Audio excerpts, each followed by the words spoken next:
دنیا سے تو 3 لاکھ میں سے آپ وصیت صرف میکسیمم 1 لاکھ کی کر سکتے، 1 لاکھ سے زیادہ کی نہیں کر سکتے۔ کیوں؟ کیونکہ آپ کو حق نہیں پہنچتا کہ آپ اپنے وارثوں کو محروم کر دیں۔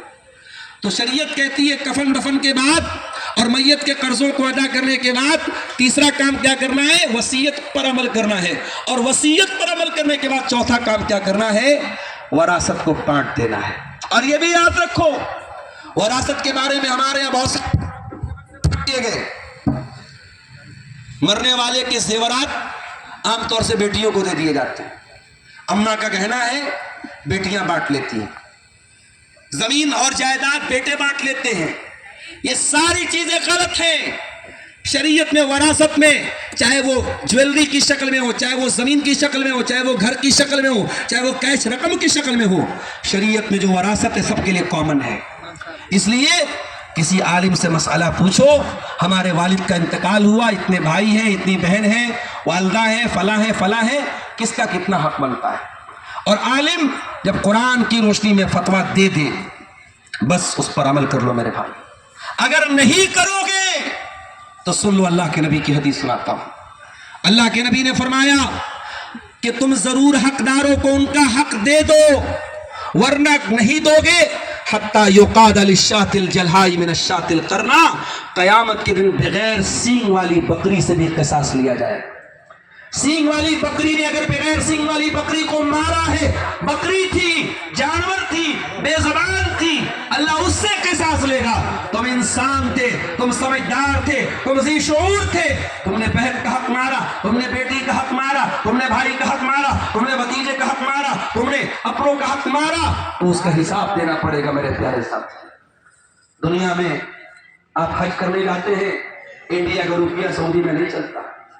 میں عمرہ کرنے گیا، ہماری فلائٹ ڈائریکٹ نہیں تھی، راستے میں دبئی سے ہماری فلائٹ بیچ میں سے چینج کر رہا تھا۔ میں انڈیا سے ایئرپورٹ سے ریال لے کر کے گیا تھا، دبئی میں نے ریال دینے کی کوشش کی، ایئرپورٹ پر کچھ کھانے پینے کے لیے دکاندار بولا کہ نہیں صاحب یہاں ریال نہیں چلے گا، یہاں روپیہ بھی نہیں چلے گا، آپ اس وقت یونائٹڈ عرب اماراتس میں ہیں، یہاں پہ آپ کو UAE کا جو درہم چلتا ہے، دبئی کا جو درہم چلتا ہے وہ چلے گا۔ ہر ملک کی اپنی ایک کرنسی ہے، ہر دیش کا اپنا ایک سکہ ہے۔ انڈیا کا پیسہ سعودی میں نہیں چلے گا، سعودی کا ریال انڈیا میں آپ نہیں چلا پائیں گے، ایکسچینج کرنا پڑے گا۔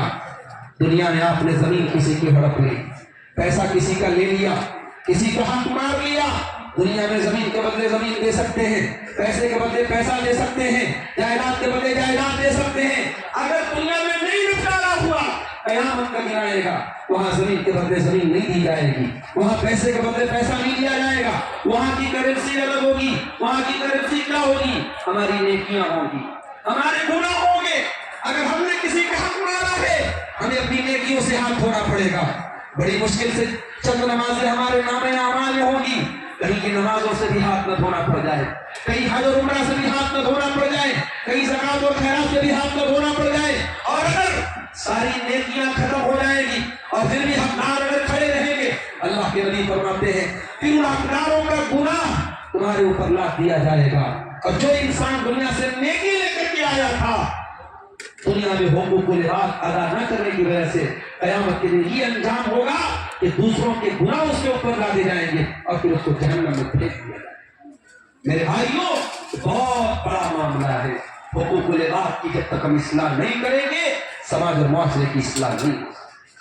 اور اگر آپ نے اصلاح معاشرہ کا موضوع دیا ہے تو ہم ایک اور چیز کی طرف بھی آپ کی توجہ لے کے جانا چاہتے ہیں۔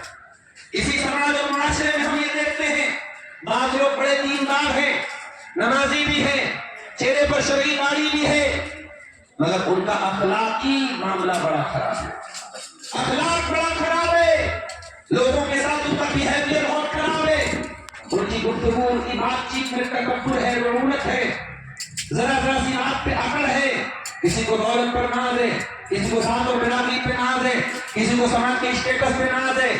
تب ٹھاٹ پڑا رہ جائے گا جب لاب چلے گا بنجارا۔ اے زمین و جائیداد پر ناز کرنے والے، اے دولت پر ناز کرنے والے، تیری دولت یہی رہ جائے گی،